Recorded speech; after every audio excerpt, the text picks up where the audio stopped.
Hello everyone, welcome back my YouTube channel.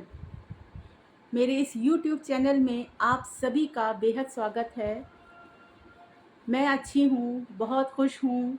उम्मीद करती हूँ कि आप सब लोग भी बहुत अच्छे होंगे।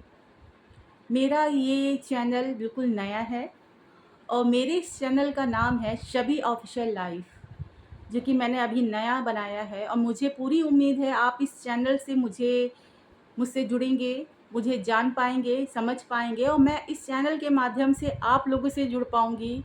आप लोगों के बारे में जानने को मुझे मिलेगा और मैं आपको अपने बारे में बता पाऊंगी, अपने रोज़ दिनचर्या के बारे में बता पाऊंगी। मेरे जीवन में क्या क्या हुआ, मेरी लाइफ में पिछला क्या ट्रेजेडी हुई है, वो सब मैं बता पाऊंगी।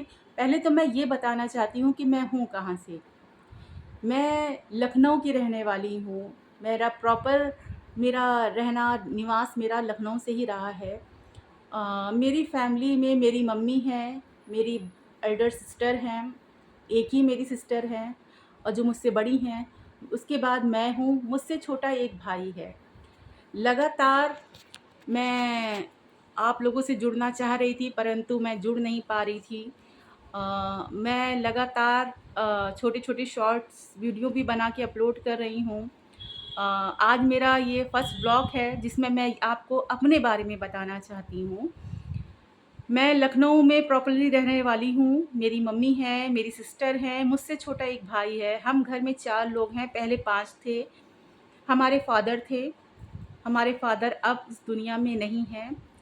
उनको तकरीबन 1.5 साल हो गया उनको इस दुनिया से गए हुए, गुज़रे हुए। मेरा लगाव मेरे फ़ादर से बहुत ज़्यादा था। मैं अपने पापा से बहुत ज़्यादा प्यार करती थी और बहुत ज़्यादा उनसे मुझे लगाव था। वो भी मुझसे बहुत लगाव रखते थे, लेकिन किस्मत को मंज़ूर नहीं था।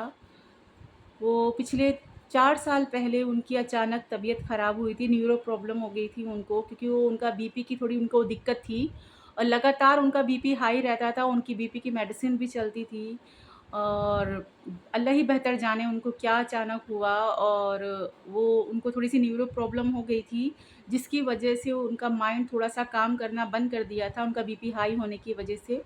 और जिसकी वजह से वो 3 साल बेड पे रहे। हमने, हमारी मम्मी ने, सब ने उनकी मिलके बहुत खिदमत करी। 3 साल तक बेड पे वो रहे। 3 साल तक हम लोगों ने उनका जो सेवा हम लोगों से हो चुकी हम लोगों ने करी। और उसके बाद उनका 3 साल के बाद इंतकाल हो गया, जिससे मैं पूरी तरह से अंदर टूट चुकी। मैं बहुत डिप्रेशन में जा चुकी थी अपने पापा के ना रहने से, उनके ख़त्म हो जाने से। मैं काफ़ी टाइम डिप्रेशन में रही, मैं तकलीफ़ में रही, मुझे उन्हें भुलाया नहीं जा रहा था। मैं लगातार उनको याद करती थी।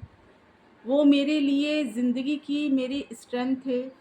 मेरी ज़िंदगी में बहुत सारी ट्रेजेडी हुई, बहुत सारी मुश्किलात मैंने सामना किया उनका। हर वो कहते हैं ना, हर एक जीवन में सुख-दुःख बना रहता है। ख़ैर, सुख तो मेरे जीवन में बहुत कम रहा, लेकिन दुःख बहुत ज़्यादा रहा। लेकिन उस दुःख के साथ मेरे पापा हमेशा खड़े रहे मेरे साथ। उन्होंने हर एक चीज़ में मेरा साथ दिया, सपोर्ट किया मुझे।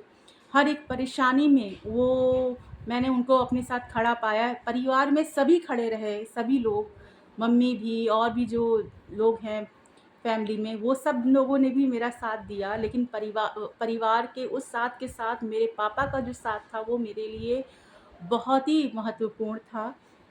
मैंने अपने पापा से बहुत कुछ सीखा, बहुत कुछ जाना, बहुत कुछ समझा। वो मेरी ताकत थे, मेरी हिम्मत थे। मैं उनसे बहुत दिल से जुड़ी हुई थी। वो थे तो लगता था सब कुछ है। आज वो नहीं है तो ऐसा लगता है जीवन में अब कुछ नहीं बचा है। लेकिन उनकी दुआएँ मेरे साथ हैं, वो मुझे बहुत दुआएँ देते थे। और मुझे लगता था कि वो मुझे कभी जीवन में छोड़ के नहीं जाएँगे, मुझे कभी ज़िंदगी में नहीं छोड़ के जाएँगे। क्योंकि वो कहते भी थे कि बेटा मैं तुम्हें कभी छोड़ के नहीं जाऊँगा, तो मेरे माइंड में बस वही चीज़ थी कि हाँ, पापा ने कहा है वो मुझे छोड़ के नहीं जाएँगे, तो वो मुझे नहीं जाएँगे। लेकिन वो कहते हैं ना, जिसने जीवन दिया है वही जीवन लेने का भी अधिकार रखता है। और वो मुझे छोड़ के चले गए और जिस दिन वो छोड़ के चले गए, मुझे लगा ही नहीं था कि मेरे साथ ऐसा हो जाएगा। मेरी जैसे लगता था पूरा ज़िंदगी ख़त्म हो गई। लेकिन मैं बहुत डिप्रेशन में उनके जाने के बाद रही, मैं बहुत बीमार पड़ गई और मैं सोचती थी अब क्या होगा, क्योंकि मैं अपनी सारी बातें अपने पापा से शेयर करती थी, चाहे वो सुख की बात हो, चाहे वो दुःख की बात हो। लेकिन अब वो नहीं रहे हैं।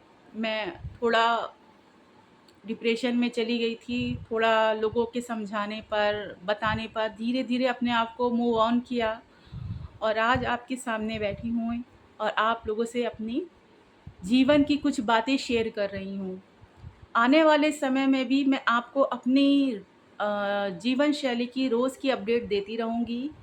मुझे बहुत खुशी हो रही है आप सबसे बात करके और आप सबके बारे में भी मैं जानना चाहूँगी और मुझे उम्मीद है कि आप मुझसे जुड़कर मेरे बारे में जानकर आपको बहुत कुछ सीखने को मिलेगा। जीवन में मैंने बहुत से चेहरे देखे हैं जब मेरे पास परेशानियाँ आई थीं। मैंने इस ज़िंदगी का एक नया इस ज़िंदगी के साथ मैंने उन लोगों के चेहरे उतरते हुए देखे थे, जिन लोगों पर मुझे बहुत नाज़ था। मैंने अपनी ज़िंदगी में बहुत परेशानियाँ उठाईं, लेकिन मेरे पापा ने मुझे हारने नहीं दिया।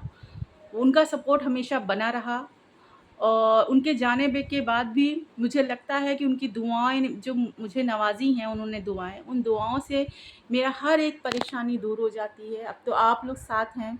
मेरा आपसे बस यही गुज़ारिश है कि आप अपने जीवन में जितनी भी परेशानियाँ आपके जीवन में आएँ, कभी किसी परेशानी से आपको भागना नहीं है। आपको हर एक परेशानी में डट के सामना करना है। आपको खुशी को भी गले लगाना है और अगर गम आए ज़िंदगी में तो आपको गम में भी आपको गले लगाना है। जिस तरह खुशियाँ कभी नहीं टिकती उसी तरह गम भी कभी नहीं टिकेंगे। खुशी हो या गम कभी एक जैसे नहीं रहते। आने वाले समय आपके लिए बहुत अच्छा लाए। आप अपनी ज़िंदगी में बहुत खुश हों, खुशहाल हों, आपके परिवार में सब लोग खुशहाल रहें। मेरी ये दुआ है आप लोगों के लिए और मैं चाहूँगी कि आप मुझसे जुड़ के रहें। मैं आप लोगों से जुड़ के रहना चाहती हूँ और मैं चाहती हूँ आप इस चैनल के माध्यम से मुझसे जुड़ जाएँ।